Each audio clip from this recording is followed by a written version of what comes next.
అక్రమాలు నిగ్గు తేల్చాలని స్వయాన సభాపతి కోరటంతో ఏర్పడిన సభా సంఘం హడావిడిగా ఎంక్వైరీ చేసింది. దీంతో అక్రమాలు బట్టబయలవుతాయని అంతా ఉత్కంఠగా చూశారు. తప్పు చేసిన వారికి ఇక అరదండాలు తప్పవనుకున్నారు.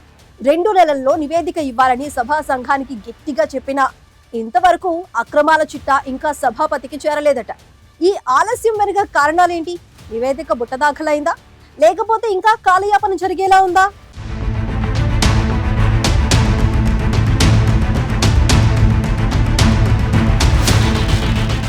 ఉత్తరాంధ్రతో పాటు ఉభయ గోదావరి జిల్లాల్లో పేరున్న సంస్థ విశాఖ డైరీ. దశాబ్దాలుగా కొనసాగుతున్న ఈ డైరీలో అక్రమాలు జరుగుతున్నాయని డైరీ చైర్మన్ హోదాలో ఆడారి ఆనంద్ కుమార్ అనేక అక్రమాలకు పాల్పడ్డారని గత ప్రభుత్వ హయాంలో ఆరోపణలొచ్చాయి.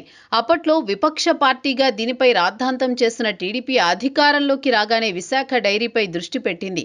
స్పీకర్ పదవిని అధిరోహించగానే చింతకాయల అయ్యన్న పాత్రుడు స్వయంగా ఈ విషయాన్ని లేవనెత్తారు. విశాఖ డైరీ అక్రమాలు నిగ్గు తేల్చేందుకు 2024 నవంబర్లో సభా సంఘాన్ని కూడా ఏర్పాటు చేశారు. పూర్తిస్థాయి విచారణ జరిపి 2 నెలల్లో నివేదిక ఇవ్వాలని ఆదేశించారు. సభా సంఘం సభ్యులు ఆగమేఘాల మీద విశాఖ డైరీని పరిశీలించారు. ఉద్యోగులతో పాటు బోర్డు ఆఫ్ డైరెక్టర్లను కూడా సభా సంఘం విచారించింది. డైరీలో అక్రమాలు జరిగాయని, చైర్మన్ హోదాలో ఆడారి ఆనంద్ కుమార్ పలు అక్రమాలకు పాల్పడ్డారని సంఘం ప్రాథమిక నిర్ధారణకైతే వచ్చింది.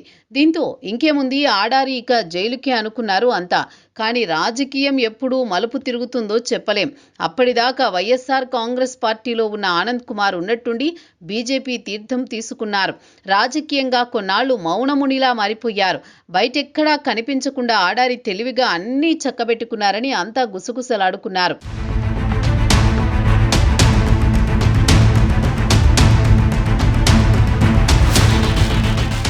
మారిన రాజకీయ పరిణామాలతో డైరీ అక్రమాలను నిగ్గు తేల్చే విషయంలో సభా సంఘం కూడా కాలయాపన చేస్తూ వస్తోందట. అక్రమాల చిట్టా విప్పాలా వద్దా అని ఇప్పుడు సభా సంఘం ముందున్న పెద్ద ప్రశ్న అంటున్నారు కొందరు. సభా సంఘం ఏర్పాటై స్పీకర్ ఇచ్చిన సమయం పూర్తయి ఏడాదిన్నరవుతున్నా నివేదిక మాత్రం ఇంకా సిద్ధం కాలేదని సమాచారం. సామాన్య ప్రజలు, పాల రైతులు మాత్రం డైరీ విషయంలో ఏం జరుగుతుందో అని ఇంకా ఆసక్తిగా ఎదురు చూస్తూనే ఉన్నారు. ముక్కుసూటిగా మాట్లాడుతూ ఏదన్నా కుండబద్దలు కొట్టే అయ్యన్న పాత్రుడు దేన్ని ఓ పట్టాన వదిలిపెట్టారన్న పేరుంది. దీన్ని నిజం చేస్తూ ఇటీవల అసెంబ్లీ ఆవరణలో సభా సంఘం సభ్యులతో సమావేశమైన స్పీకర్ విశాఖ డైరీ గురించిన విషయాలపై ఆరా తీసినట్లు సమాచారం. అందుబాటులో ఉన్న సభ్యులతో మాట్లాడిన స్పీకర్ అయ్యన్న డైరీ విచారణ కోసం వేసిన సభా సంఘం ఇంకా నివేదిక ఇవ్వకపోవడంపై ప్రశ్నించారట.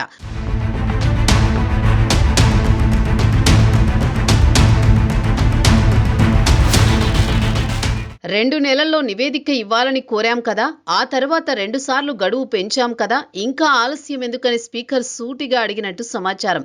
ఒకసారి విశాఖ డైరీ ప్లాంట్ ని పరిశీలించామని, కలెక్టర్ కార్యాలయంలో అధికారులు, డైరీ స్టేక్ హోల్డర్లతో, తర్వాత అధికారులతో మాట్లాడామని సభా సంఘం సభ్యులు స్పీకర్కి చెప్పారట.